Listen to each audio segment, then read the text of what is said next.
Mesdames et messieurs, bonjour et merci de vous joindre à nous pour le compte de votre magazine environnemental Objectif Vert. Ce numéro va s'attarder sur plusieurs questions et pour en savoir plus, je vous invite à suivre les sommaires et c'est en images.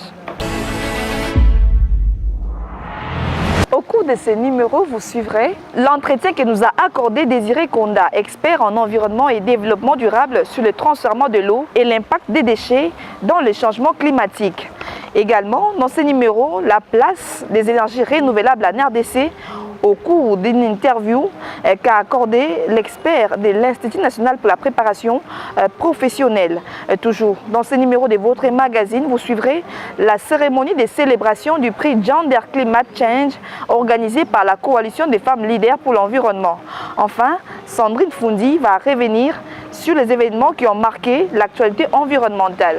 Tout de suite, les développements.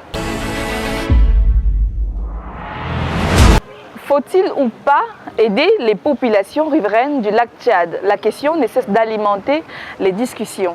Et quel est le lien qui existe à ces jours entre les déchets et le réchauffement climatique? C'est autour de ces deux questions que nous nous sommes entretenus avec l'expert en environnement et développement durable, Désiré Konda. Je vous convie à suivre cet entretien, on se retrouve juste après. Mesdames et messieurs, merci de nous rejoindre pour le compte de votre magazine environnemental Objectif Vert. Pour ce numéro, votre magazine va recevoir pour vous justement l'assistant Konga Désiré qui est environnementaliste, expert en développement durable. Il est enseignant à l'Institut facultaire de développement IFAD. Il est également enseignant à l'université de Gbadolité. Avec lui, nous allons échanger autour des questions de l'eau. Vous êtes sans ignorer que la RDC est face à un dilemme. Il faut donner ou ne pas donner de l'eau aux riverains de la rivière Tchad qui est victime de la désertification. Nous allons également parler de l'assainissement tout en mettant un lien entre les déchets et le réchauffement climatique. Sans plus tarder, nous allons accorder la parole à notre invité du jour, monsieur l'assistant Konga Désiré. Monsieur, bonjour. Bonjour, madame. Alors, comme je l'ai tantôt dit, la RDC se trouve aujourd'hui face à un dilemme par rapport à l'eau. Les riverains du lac Tchad qui est victime de la désertification ont besoin de l'eau. Alors la RDC est partagée entre donner son eau. D'abord on a parlé des données à partir de la rivière Ubangui. Aujourd'hui on parle, le président de la République l'a dit dernièrement lors de son passage au CIO. Il a dit qu'on pouvait prendre de l'eau à partir de l'embouchure du fleuve Congo. Mais cette façon de faire n'aura-t-elle pas d'impact ou de conséquences néfastes sur l'environnement et sur les écosystèmes marins du fleuve Congo? Oui, merci madame de m'avoir invité chez vous là. Très rapidement, je pense que c'est un problème très délicat actuellement qui, si on ne fait pas attention, ça risque de nous créer un sérieux problème. Je remonte un tout petit peu à l'histoire de ces projets. Il s'agit là bel et bien du projet Transaqua. Voilà. Je remonte très rapidement à l'historique. Vous devez savoir que c'est depuis 1932 qu'un Allemand qui a suggéré prendre ce taux-là vers l'Algérie et puis la Tunisie, puisque de l'autre côté-là, l'eau est complètement salée. Alors on voudrait déjà, à partir d'ici, tirer l'eau du fleuve Congo vers cette contrée-là. Et nous sommes arrivés à partir de 1970, c'est à partir de là que les soviétiques, n'est-ce pas, voudraient coûte que coûte, tirer l'eau du fleuve Congo vers le Sahel. Puisqu'on avait constaté que déjà, avec le lac Tchad, il y avait un problème de désertification. Alors il fallait ravitailler à partir de notre rivière. Vous voyez, et effectivement, aujourd'hui là, il se pose un sérieux problème. Il y a un ingénieur italien qui s'appelle Vachi Marcelli, qui s'attarde sur ce projet-là. Et au moment où je vous parle, madame, il est en train de vendre ce projet partout. Quand on organise un sommet de l'eau, il arrive là, il vend ce projet-là. Donc il faut, à partir d'ici, à partir de la rivière Ubangui, tirer l'eau vers le lac Tchad. Alors vous comprendrez là que quand on fait une étude topographique, vous verrez que le lac Tchad est en bas et la rivière Ubangui est en haut. C'est-à-dire quand on tire cette eau-là, donc, on ne parlera plus de la rivière Ubangui. Et vous savez bien que la rivière Ubangui, c'est un affluent du fleuve Congo. Alors, dès que, si on ne parle plus de la rivière Ubangui, donc cela a des conséquences également sur le fleuve Congo, notamment avec le projet Inga qui devrait électrifier toute l'Afrique. Donc on ne parlera plus de ce projet-là. Donc il y a des conséquences néfastes sur l'écosystème, la biodiversité, et voire même aujourd'hui on parle même de Boko Haram. Mais madame, vous devez savoir que ce Boko Haram... Boko Haram, les terroristes? Oui, les terroristes. Et ce mouvement est arrivé au Tchad tout simplement à cause de l'eau. Donc à cause de ce séchement-là. La guerre de l'eau, justement. Oui, oui. Alors, je crains que ce mouvement puisse aussi se traverser vers chez nous. Vous voyez, alors là, vous comprendrez que c'est vraiment un problème très délicat. Alors, le président de la République parle de prendre, non pas au niveau de la rivière Ubangui, mais à l'embouchure. Mais prendre au niveau de l'embouchure. Mais il y a des conséquences, madame. Mais il y a un principe physique. Remarquez, vous savez que l'eau, donc la rivière, disons le fleuve Congo, oui. Le fleuve Congo pénètre l'océan à quelques kilomètres. Vous voyez, c'est là une pression, n'est-ce pas? Oui. Alors, maintenant, qu'est-ce qui va se passer? Avant d'atteindre l'océan, donc l'eau est considérée comme douce. Ce n'est pas l'eau salée, puisque c'est l'océan qui est salé, mais le fleuve Congo n'est pas salé. Voilà, c'est pourquoi on parle de l'eau douce. Alors, les écosystèmes tout au long du fleuve Congo, là, vous voyez, il y a certainement de la population riveraine, vous voyez, le long du fleuve Congo. Alors évidemment, quand on tire l'eau, quand on pompe l'eau à partir de l'embouchure vers le Tchad, la conséquence maintenant serait ce quoi? Même après 10 ans, après 15 ans, sachez que l'océan va remonter. Vers la RDC. Vers la RDC. Donc vous voyez, va remonter vers le fleuve Congo. Vous voyez. Et quels seraient les impacts? Alors, mais là, ça va modifier. Ça va modifier. Donc, ça va modifier l'écosystème, la biodiversité, vous voyez, voilà, de cette partie-là. Oui. Donc, ça modifie. Et alors qu'au départ, cette partie n'avait pas connu l'eau salée.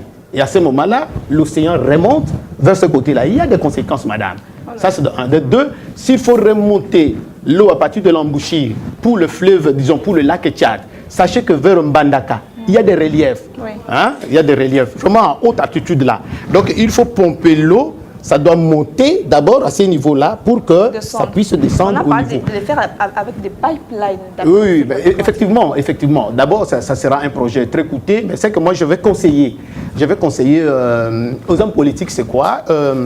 S'il faut développer le Congo, on ne doit pas développer le Congo seulement par le transfèrement de ce taux-là. Voilà. Vous voyez, nous avons ce que nous appelons une méga biodiversité. On ne parle pas de développer, on parle de venir en aide à un peuple qui est en souffrance par manque d'eau. Ce n'est pas un problème de développement, on parle d'aider le peuple tchadien qui est en manque d'eau. Oui, mais certainement, madame, mais il y a beaucoup de paramètres. Ce n'est pas seulement l'Ubangui ou fleuve Congo qu'on peut tirer et aider nos frères. Hein, vous savez, il y a les charries, donc à partir de là. D'ailleurs, pour votre information, quand on parle du bassin de la rivière Ubangui, c'est pratiquement vers la Centrafrique. Okay. Vous comprenez? Okay. Alors, donc, il y a d'autres cours d'eau qu'à partir de là, on peut relire et puis tout ça. Ça, c'est la première proposition. La deuxième proposition, c'est quoi? Il faut reboiser, hein, vous voyez, créer une forêt, reboiser le lac Tchad, et par les systèmes de ce que nous appelons qu'on appelle ça évapotranspiration. Donc la forêt envoie dans l'espace ce que nous appelons l'évaporation, et vous connaissez, c'est cela on parle du cycle de l'eau, hein, et dans l'espace ça crée ce que nous appelons la condensation et ça revient sur le sol sous forme de la précipitation, c'est-à-dire quand on reboise, n'est-ce pas? Quand on reboise le lac Tchad, certainement, il y aura une forte précipitation. Et cette précipitation-là va renforcer la nappe phréatique et ça donne l'eau. Pour ne pas s'éterniser sur ces sujets, vous allez comprendre qu'on avait un autre sujet. Oui. Alors j'aimerais qu'on parle également de l'impact des déchets. Oui. Des déchets qui polluent la capitale Kinshasa justement sur le réchauffement climatique. Oui. D'aucuns pourraient se dire comment est-ce qu'on parle de déchets, changement climatique. Où est le lien entre déchets et réchauffement climatique? Oui, merci madame pour la question. Il y a un lien.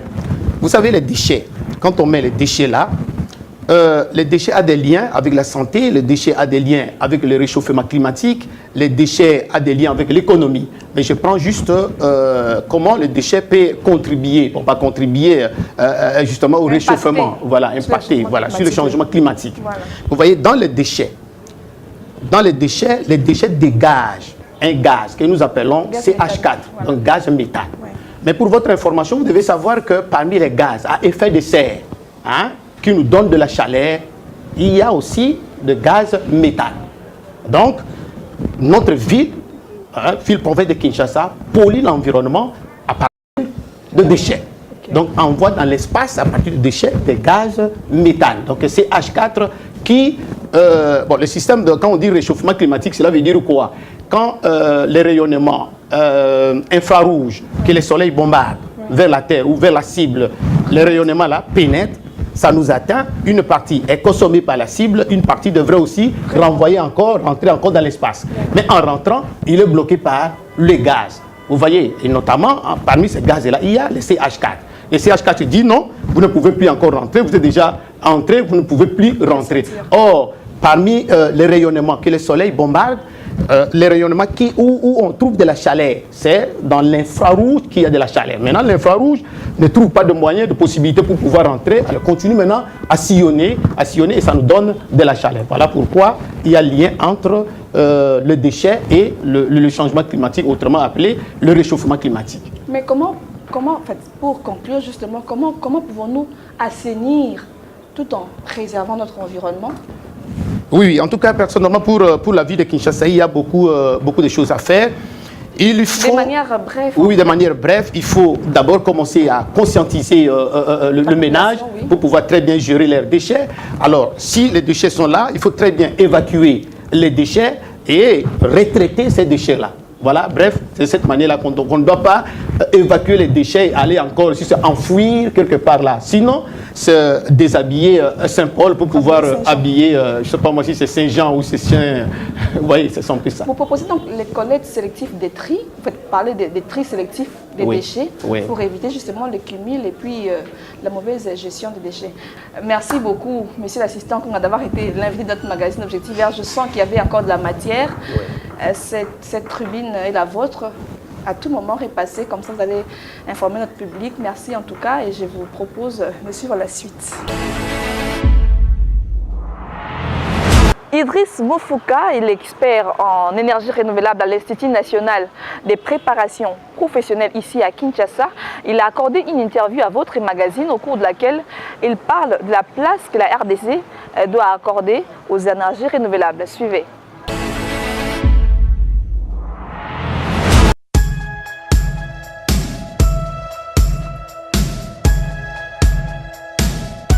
Il faut dire que la problématique des énergies renouvelables, ce n'est pas seulement au niveau de notre pays, la RDC, c'est une question de l'ère sur le plan international, mais plus particulièrement à notre pays, il faut dire que le Congo a d'abord un problème sérieux avec un taux de desserte en énergie électrique très faible. Et ça, c'est de 1. Et donc, aujourd'hui, on ne peut pas augmenter les taux de desserte en énergie électrique et sans pour autant parler des énergies renouvelables. Et deuxièmement, et comme vous le savez, tout le monde entier est en train de se battre contre le réchauffement climatique.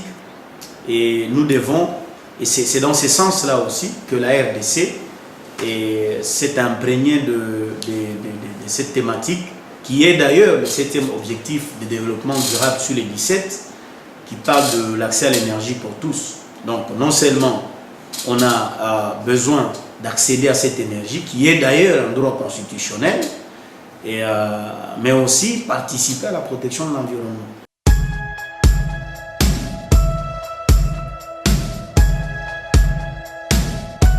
En fait, le changement climatique est en train de frapper tout le monde. Et ça n'exclut personne, mais les États se sont arrangés maintenant pour prendre des dispositions pour pouvoir lutter contre ces fléaux. Et il est vrai que ça ne sera pas possible d'éradiquer à 100% ces changements climatiques, mais on peut réduire quand même les risques.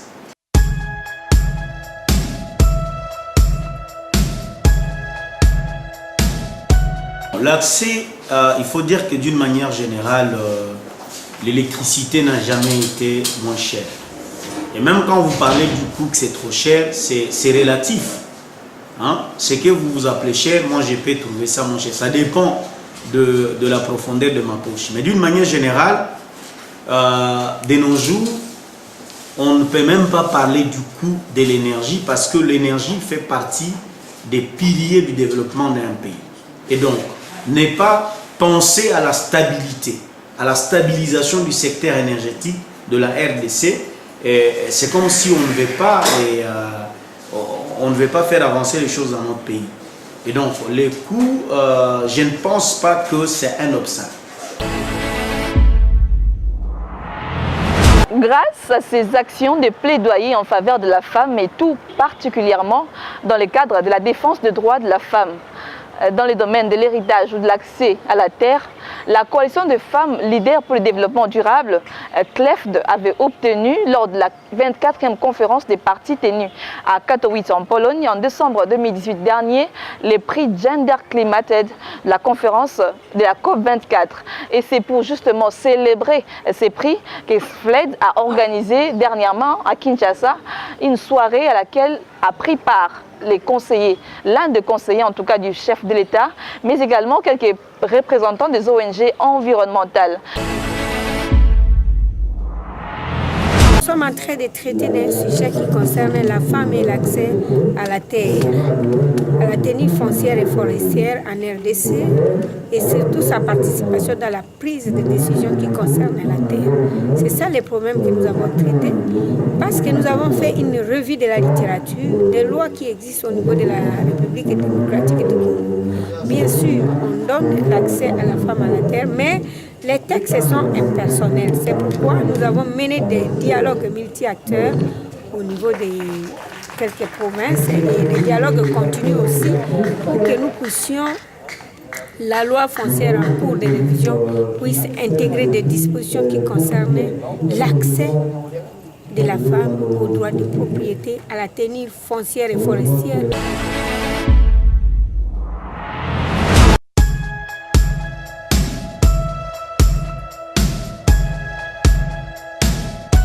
La République démocratique du Congo vient de bénéficier d'un crédit de 83,11 millions de dollars accordé par Exim Bank of India. Ce financement est destiné à la construction de 3 centrales solaires d'une capacité combinée de 35 MW dans le nord et le centre du pays. L'Inde confirme son engagement aux côtés de la République démocratique du Congo. Le parc national de Kahuzi-Biega, qui se situe à l'est de la République démocratique du Congo, a été déclaré 3e meilleure destination touristique en Afrique pour l'année 2019. Ce prix est une reconnaissance et encouragement des efforts fournis par les gestionnaires, les agents, les éco-gardes et autres membres de ces sites. Il a été remis à son gestionnaire lors d'une cérémonie de remise organisée en Allemagne par les salons de Berlin. Après la mort d'un éco-garde, cette fois-ci c'est le tour d'un garde de parc national de Virunga qui a succombé à ses blessures de suite d'une attaque par l'hippopotame dans le secteur centre de ces parcs où il exerçait depuis un moment. L'annonce de son décès a été faite le mercredi dernier par la fondation Virunga. Et pour finir, à l'international, le projet régional CBSP, Partenariat pour la conservation de la biodiversité, afin d'atteindre son objectif principal qui est de mettre en place à l'échelle nationale et sous-régionale des mécanismes de financement durable pour la conservation de la biodiversité dans 6 pays du bassin du Congo, signalent nos confrères de l'Environ-News.